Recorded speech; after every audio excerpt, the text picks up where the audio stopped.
Congress is weighing how to respond to the nationwide rise in anti-Asian hate crimes. Lawmakers heard from an array of witnesses at yesterday's House Judiciary hearing on attacks against the AAPI community. It was the first such hearing in more than 30 years.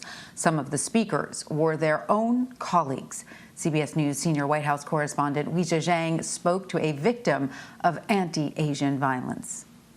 They started calling me Chinese virus. They started calling me they started calling me Denny Kim says the unprovoked verbal assault came first before two men knocked him down on a Los Angeles sidewalk last month.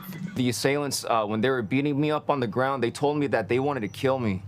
The 27-year-old is a proud Korean American and a U.S. Air Force veteran, now pleading for the country to serve him. I feel like President Biden really needs to protect Asian Americans right now. If you're listening to me, if you're watching this right now, sir, I need you to help my people, sir, because we're getting shot and killed, sir. On Thursday, lawmakers held a hearing about the surge in attacks against Asian Americans, who have reported nearly 4,000 crimes against them since the start of the pandemic, an increase of about 150% in major U.S. cities.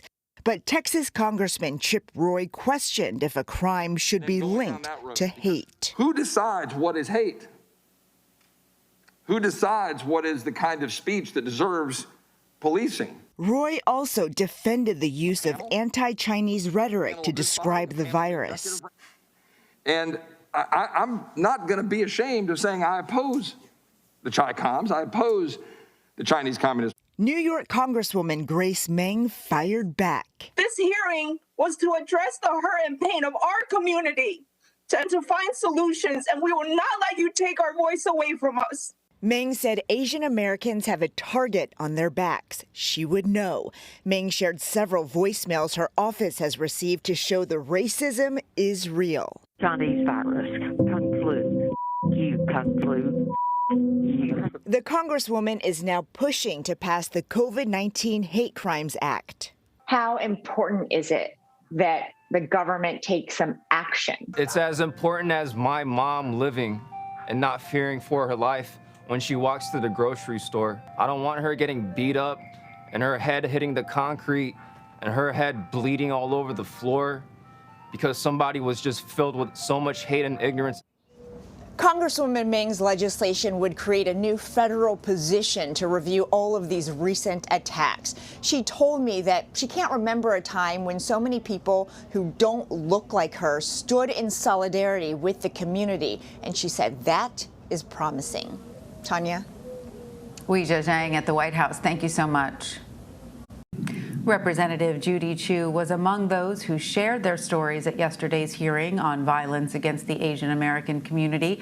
She is a Democrat serving California's 27th Congressional District near Los Angeles. She also chairs the Congressional Asian Pacific American Caucus. Representative Chu, welcome. It's great to have you with us.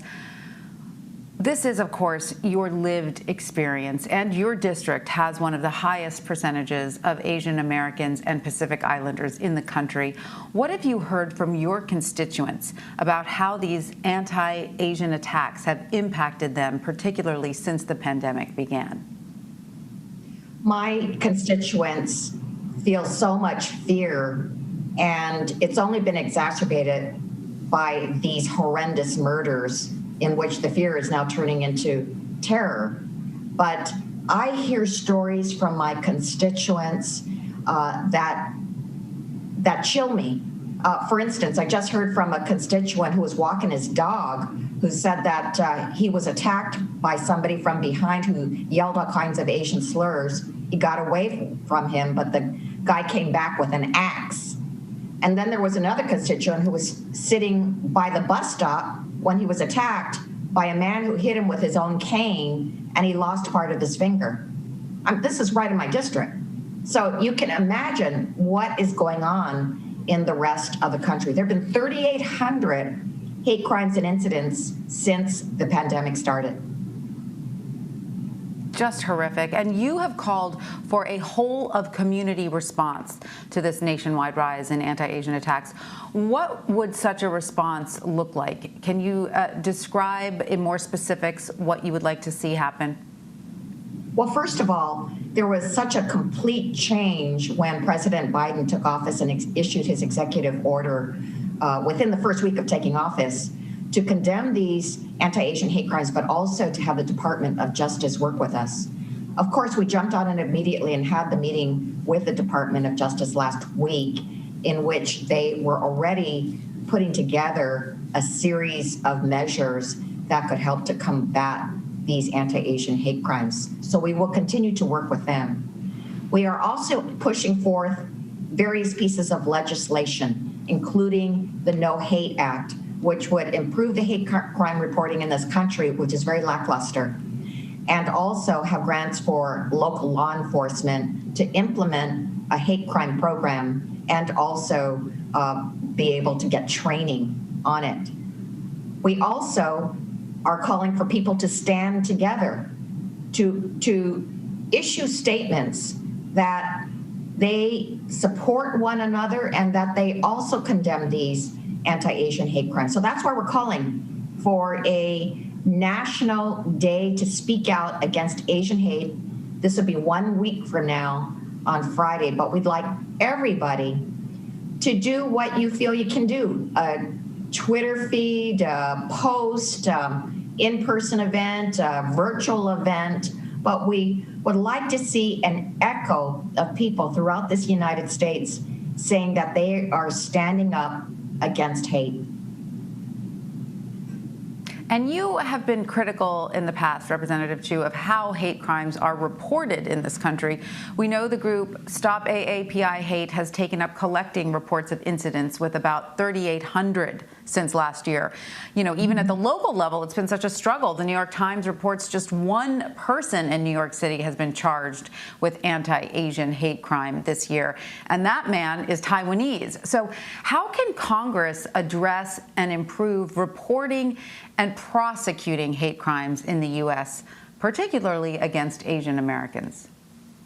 Well, you are talking about a problem that should have been solved a long time ago. In 1990, there was a law that passed that said that the FBI should collect hate crime data. But in reality, it was very flawed because they depended on local law enforcement to voluntarily give that information. Well, many of the local law agencies submitted nothing. And 3 states don't even have a hate crime statute. So these statistics are very, very incomplete. Not only that, there is very little hate crime training going on across these law enforcement agencies. Some don't have any kind of hate crime officer at all or any kind of program. So how could we expect them to even respond when they come to a site and they see a swastika? Do they report that as a hate crime or do they report that as defacement? I mean, I would say it's a hate crime, but others may not if they don't get the training. Right. The parameters need to be more clearly set. You know, in her report earlier, Weijia Zhang told us about Representative Meng's legislation that would create a Justice Department position dedicated to hate crimes related to COVID-19.